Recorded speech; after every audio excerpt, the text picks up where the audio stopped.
what do you want to say about the difference between low code and no code? There are a lot of things coming up in market, and there are lots of articles, no code, low code. Sometimes people have used them in a same sentence, yeah, low code, no code applications, and sometimes people are arguing that please don't mix both the terms.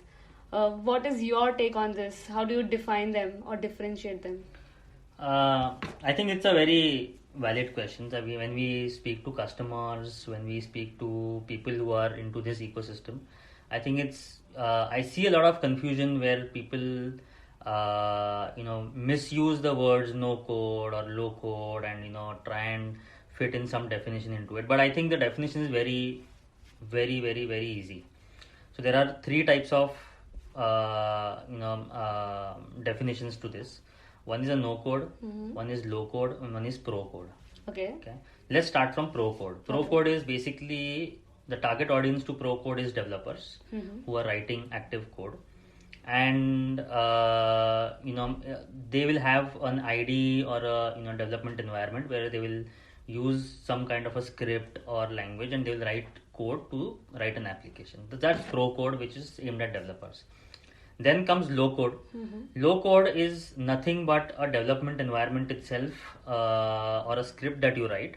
The only thing is it is also aimed at developers, but it saves you some mundane tasks of writing code every day, like putting a header every time, putting a footer every time, and so on and so forth. So the definition of the target audience remains the same. It is still developers who are using low code, but the number of lines of code that they write have gone lesser, and everything else remains still the same. They still have to compile the application, they still have to deploy, and so on and so forth. So that's low code. And there are specific players like OutSystem or Mendix who serve this kind of a market, which is low code. And eventually every script that you see is eventually low code itself. And then comes no code. Now, biggest difference between low code, pro code, and no code is low code and pro code are targeted towards developers.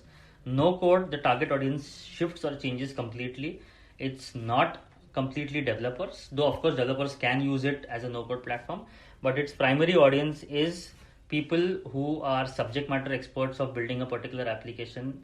They are domain experts of building a particular application, or they are business people, and they want to create tools or applications, and without involving a developer, they can basically drag, drop, and do all of those things. So that's the overview of what these ideal three platforms are.